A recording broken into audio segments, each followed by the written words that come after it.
Jésus avait des pouvoirs supérieurs pour agir, connaître, tout en ne suggérant nullement que cela n'avait rien à voir avec sa divinité, sa nature divine.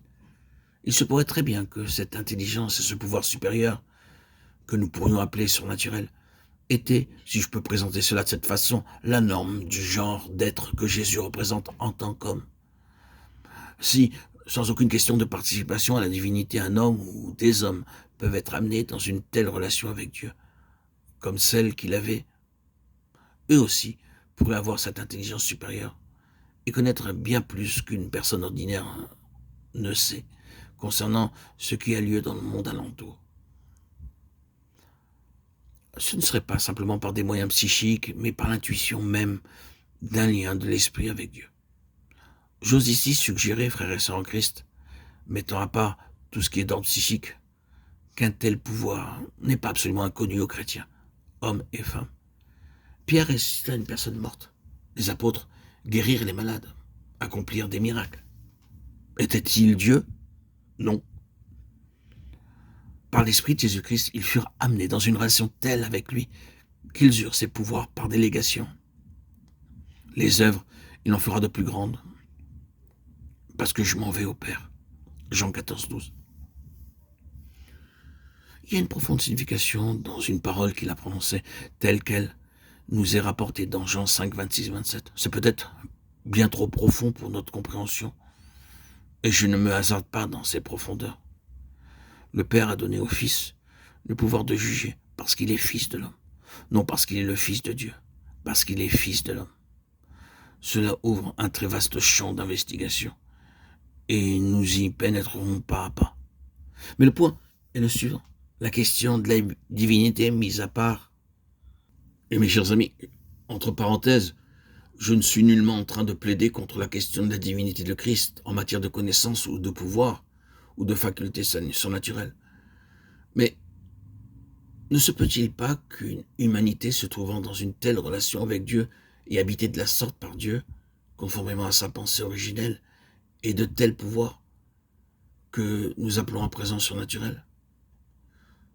Cela signifie seulement d'un autre ordre d'intelligence, de connaissance, d'aptitude. Cela signifie que l'homme est élevé à un autre niveau de capacité de compréhension, au-dessus du niveau ordinaire de capacité de compréhension, au-dessus du niveau ordinaire de l'homme tel que nous le connaissons. N'est-ce pas vrai des dons du Saint-Esprit accordés à l'Église, accordés à tout enfant de Dieu? Pourquoi donc la vie terrestre? Pour montrer le genre d'humanité dont Dieu a besoin, pour démontrer par une vie humaine ce que l'homme serait si Dieu avait l'homme selon son cœur. Je crois que c'est cela la réponse. Elle est bien là la réponse. Voilà pourquoi Dieu, Jésus est venu dans toute son humanité, en commençant quand tout homme par la naissance, et non pas comme homme fait. Et que dire si ce fut seulement 33 ans et demi? Venant du fond des siècles, j'entends la voix du prophète disant « Il était retranché de la terre des vivants » Ésaïe 53, 8. Sa vie a été retranchée de la terre. Acte 8, 33. Sa vie fut retranchée au milieu de sa phase d'homme fait. Les hommes ne lui ont pas laissé la possibilité de la terminer. Les hommes ont entrepris une action pour qu'elle ne se poursuive plus. Les hommes l'ont amené, certes, d'un certain point de vue, à une fin prématurée. Satan ne pas avoir. Il ne veut pas avoir ce genre d'homme ici-bas plus longtemps qu'il ne peut l'empêcher. Mes chers amis, ce genre d'homme peut seulement être rendu parfait de l'autre côté. Il n'a pas laissé simplement, il n'a pas fait allusion à sa qualité d'homme fait. Il n'a pas abandonné son humanité. Bien aimé, il demeure là, de l'autre côté, en tant qu'homme. Mais il a accompli ici-bas, dans cette vie terrestre, tout ce qui était nécessaire. Il a démontré ce que l'homme serait si Dieu le possédait conformément à sa pensée. Et il a entrepris une action afin que le reste de la prophétie soit accompli.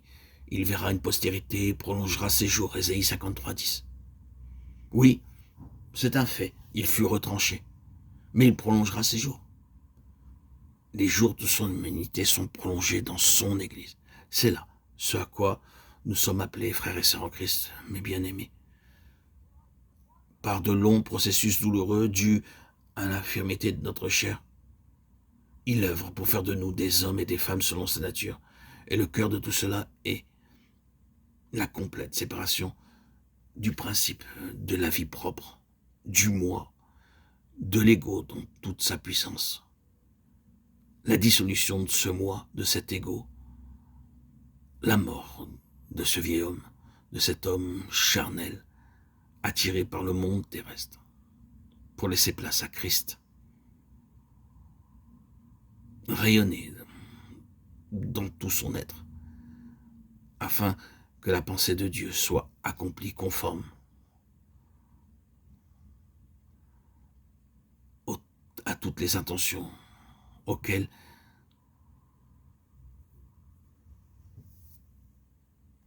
ses inspirations et ses désirs pour nous ont été depuis bien avant la création du monde.